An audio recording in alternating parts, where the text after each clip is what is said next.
Here for the second interested party, that is His Excellency, Professor Kindiki. I am joined by Mr. Moses Kipkogei, Kennedy Meli, Steve Ogola, Boniface Mwereru, and Kenson Mutevia. In that representation, for today I'll be sharing the time with Mr. Kenson Mutevia. For the record, my Lord, we filed the following documents, which we urge the court, when you retreat, to peruse. One of them is the replying affidavit sworn by His Excellency Professor Kindiki on the 20th of February, the year 2025. We have, in addition to that, filed submissions dated the first day of October, the year 2025. Number 3, we have filed a list and bundle of authorities, also dated the first day of October, the year 2025. And lastly, we filed an affidavit dated the 8th day of May, the year 2026, in response to the issues raised in the affidavit filed by Dr. Gachagua.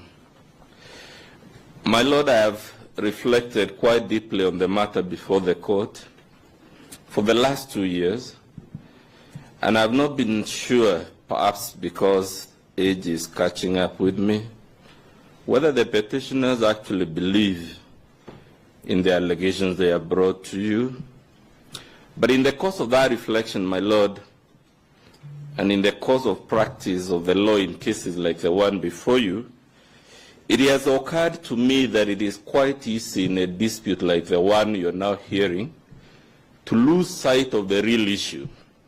You know, lawyers come in their various grandeur and sophistication, and they say 1,000,001 things.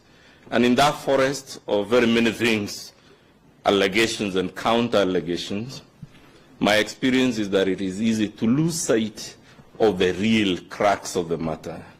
And to me, the real issue, my Lord, may be formulated in 3 ways. One of them is whether the courts, not just this court, but any court anywhere in the world, whether courts should quash the impeachment of a deputy president that has been found guilty by Parliament of inflammatory ethnic incitement that threatens national unity, especially in a polarized, multi-ethnic country like Kenya. We know, my Lord, what ethnic incitement did in Yugoslavia. We know what it did in Rwanda and Burundi and many other places. And for me, the question is whether a judge, a court of law, should reverse an impeachment conducted on such a ground in a country such as the one we live in a country with experiences such as those we had in 1992 in Molo, such as those we had in the year 2007 that we call the post-election violence. Should courts really do that, my Lord? Even as lawyers try to draw your mind in 1,000 directions. Number 2, my Lord, should courts quash the impeachment of a deputy president? We are not talking about a street sweeper.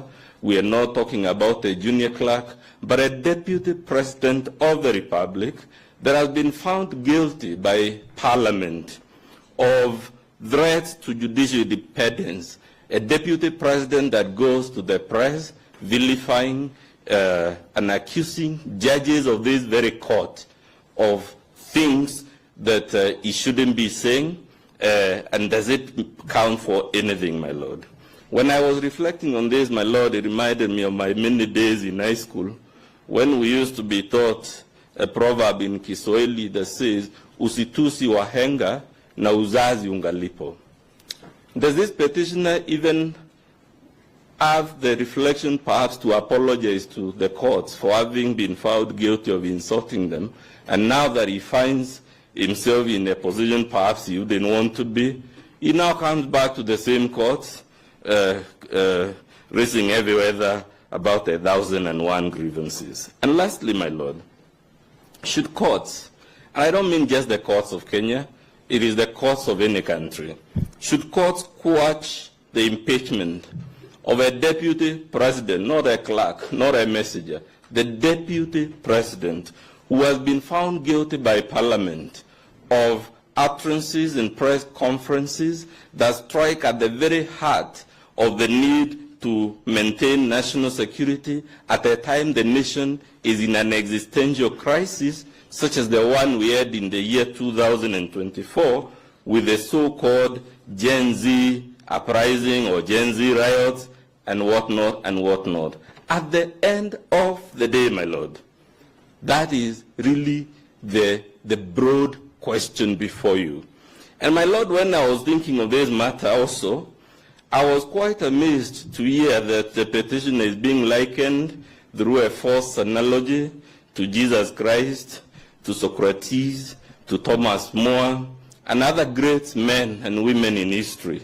And for me, my Lord, I was left wondering, perhaps the correct analogy should, and I'll show you shortly, should have been that with Barabbas, the mighty criminal who the masses chose, or perhaps the two unrepentant, or rather the unrepentant criminal who was crucified together with Jesus Christ. But while on this, my Lord, again, because sometimes we love analogies and they mislead, did Jesus Christ traverse Galilee and the southern part, Judea, preaching ethnic exclusion, preaching ethnic hatred and incitement? Did Jesus Christ traverse Judea and wherever, trying to vilify judges in public utterances instead of following the mechanisms? Was Jesus Christ really guilty of the sort of things? Because you were told, I don't want to address you on whether it is blasphemous to even liken a man with Jesus Christ. I'm not a very religious man, so I'll leave that to the religious people. But the overarching legal question, my Lord, is whether, as a court of law, because a lot of emotions have been stirred in this case, we are in a court of law, my Lord. This is not a sympathy parade. It is not a political forum. It is not a political platform. And to the extent that we are before a court of law, we must confine our inquiry to the four corners of the law. If the law supports the petitioner, then he is entitled to whatever the law gives him. But if the law doesn't agree with him, he cannot ask you to stretch it. You know, the law is not an accordion that you can keep stretching and expanding and contracting. The law is cast in advance so that we have prior notice, so that we can calibrate our behavior to accord with it. And the overarching question, my Lord, is whether this impeachment complied with Article 145 as it is, not Article 145 as we may wish it were. The overarching issue is whether this impeachment complied with the standing orders as they were, because Parliament was working with the Constitution as it is. Parliament was working with the standing orders as they are, and it cannot be permissible to come after the event and tell you many of the things you have been told. My Lord, without revisiting the issues that my pupil master, Professor Gideon Muigai, told you, sometimes I tend to have a fairly strong tongue, and that stands in the way. But there is a point we are trying to make, and which I think Professor Muigai was trying to make, with all the humility, my Lord, that we can master. And that point is that, the power of the courts is a limited power. Just like the power of Parliament is limited, just like the power of the executive is limited. There is a temptation and a general assumption among public law lawyers, especially lawyers who practice in the constitutional division and the judicial review division, because the courts usually have the last say on the legality of something. There is a temptation, my Lord, to assume that the judicial power itself is not limited. And that cannot be true, my Lord. That is why what is supreme is our Constitution. It is not Parliament that is supreme. It is not the President or the Executive. It is not even the judiciary that is supreme. It is it is our Constitution. And if we accept the general premise, my Lord, without appearing or sounding haughty or arrogant, if we accept the broad proposition that judicial power is limited, it must follow the things courts cannot do. And one of the things the court cannot do is those questions I began with, whether courts can quash and reverse an impeachment of a deputy president of the Republic done on the grounds, on the facts before you. My Lord, the idea that judicial power is limited is not just my submission. It is something we were all taught in Law School 101 under the doctrine of separation of powers. And because Alexander Hamilton was quoted here, he wrote Federalist, paper number 78. And in that paper, my Lord, he says the judiciary only has the power of judgment. The judiciary only has an interpretive power. It cannot make law. It cannot stretch. It cannot expand our Constitution. It cannot expand any law. Of course, there are inherent limits on that. And my Lord, if you need judicial authority going beyond, the philosophies of Alexander Hamilton when they were founding the American state, you can go to Chief Justice Roberts of the United States Supreme Court in a very recent decision called Obergefell analogies. And in that decision, when you read rights reports at page 160, and I'm referring in particular to the judgment of the Chief Justice of the United States, Chief Justice Roberts, pages 181 and 182. And when you read it, my Lord, he complains that the Supreme Court, in making that decision, what the majority were doing was not an exercise of judicial power. He says, he accuses the Supreme Court majority of varying an institution that had been fixed by all human civilization, going to the Khoisan, going to the Aztecs, going to the ancient Chinese, going to the ancient Egyptians. And what I love about it, my Lord, he says, the majority's decision is an act of will, not an act of legal judgment. And he concludes by asking, just who do we think we are? This is a Chief Justice, just 2-3 years ago, asking his colleagues in one of the most respected Supreme Courts in the world, just who do we think we are as judges, so that we would have the audacity to do some things. And that is the context in which we are saying, my Lord, that judicial power, just like executive power, just like legislative power, is limited, and there are things judicial power cannot do, even when it is stretched to the outer contours of its margins. And my Lord, why we say this is that the misconduct established against the first petitioner, the misconduct for which he was impeached, is serious misconduct, but more importantly, my Lord, it is a misconduct of a type that can pose existential threats to our republic. It can bring existential threats to our governance architecture, especially when it is committed by the second highest officer of the state. It is notable, my Lord, this power of impeachment, because again, you were told, we should invoke it as the last bullet, as a means of last resort, and many other short stories.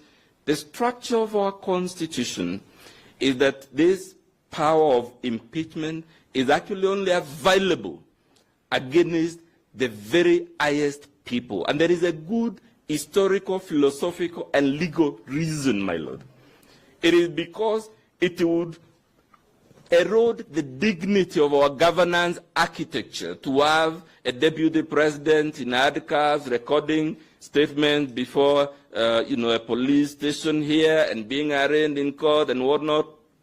That is the philosophy historically, why it was agreed in England way back in the 1300s, in Americas when they were founding their republics, that senior state officers found guilty of high crimes and misdemeanors, found guilty of gross misconduct that is incompatible with the inherent dignity of the office they hold, then Parliament, not the courts, Parliament was given the power to remove such offices as an exercise of delegated sovereignty or as an exercise of the constituent power of the people. My Lord, Article 145 is designed to protect the Republic.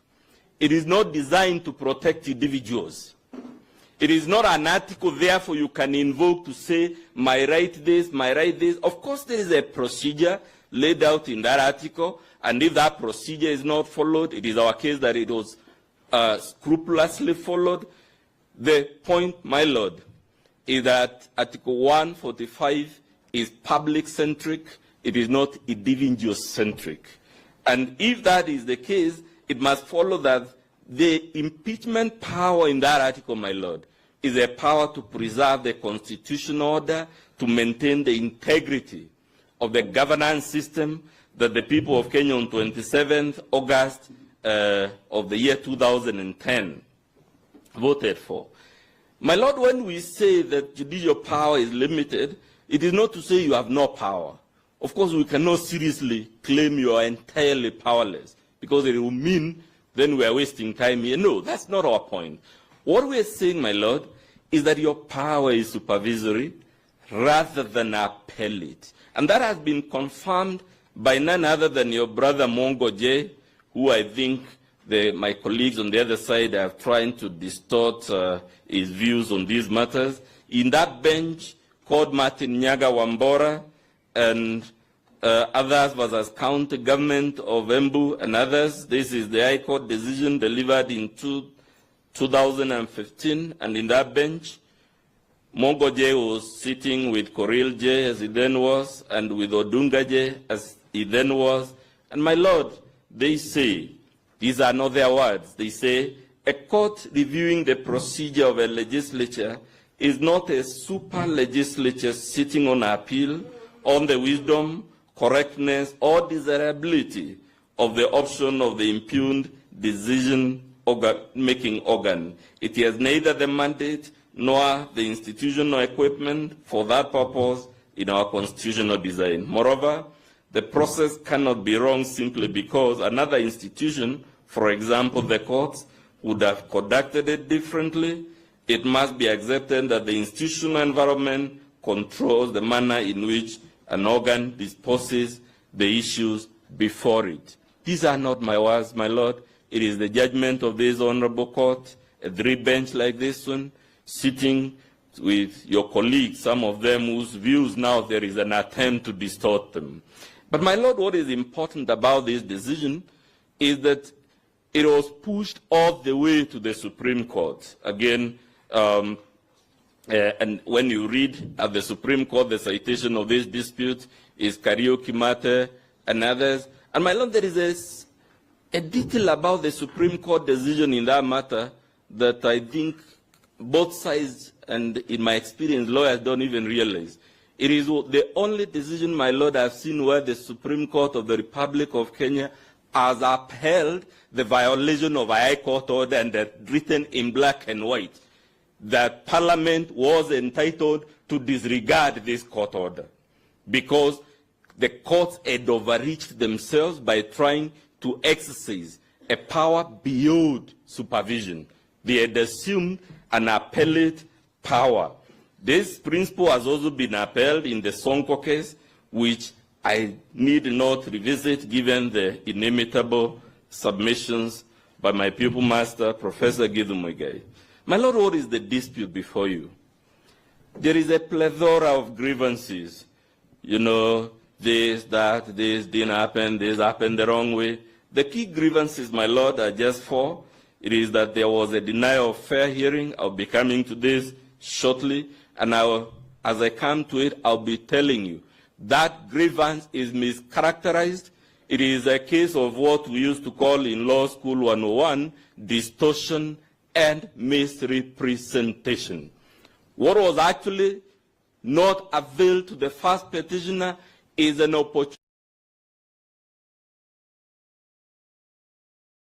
to cross-examine. The right that exists is the right to cross-examine on adversary evidence. So the petitioner has actually turned the right on its end.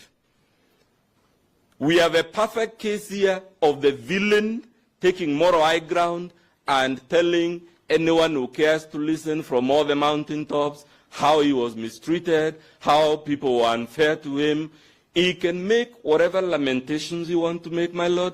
The undeniable fact is we can go bullet by bullet from paragraph A to paragraph Q of Article 50, sub-Article 2, and he will not be able to show you the specific element that was denied of him, and the reason he cannot do that is because actually the grievance is based on an inverted logic, where it is him who has denied his adversary the chance to test his evidence, and the person who has denied the adversary the opportunity of cross-examination cannot turn around and pretend that he was the victim. In fact, the victim was the National Assembly. That's why I've told you I've struggled in the last 2 years to understand why are we before you, and why have we ruffled all these waters and made heavy weather of these 1,000,001 things. My Lord, the common law and our legal system, it is the petitioner who should have been imposed a sanction. What we normally do in normal litigation practice is if a party gives evidence, the decision maker is entitled to many things, and my friend Kenson will address you on them shortly, about the South African decision. They call it EFF3, we call it Falafala, because Falafala was a place, I think, where whatever happened, happened. But the point I want you to note, my Lord, is that the text of Section 89 of the South African Constitution is fundamentally different. It is not pari materia to Article 145 of our Constitution. If I may illustrate some of the differences, the South African Constitution doesn't prescribe any procedure unlike our Article 145. It leaves all questions of procedure entirely to the National Assembly. The South African Constitution does not prescribe timelines like those prescribed in our Article 145.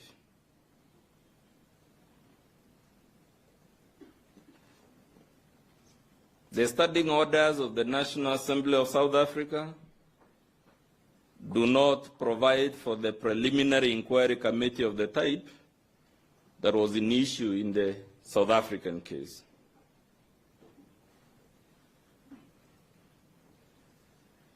And the point, my Lord, we could go on and on. The removal process in South Africa is fundamentally different from the one in Kenya. Even the legal system is completely different. Although the head of state in South Africa is a president, is styled president, theirs is actually a parliamentary system. Ours is a presidential system.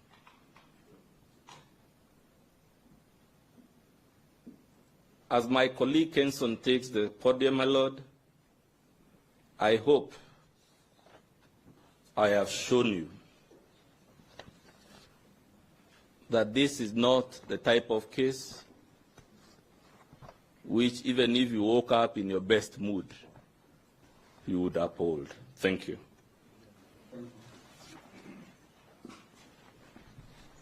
These issues of the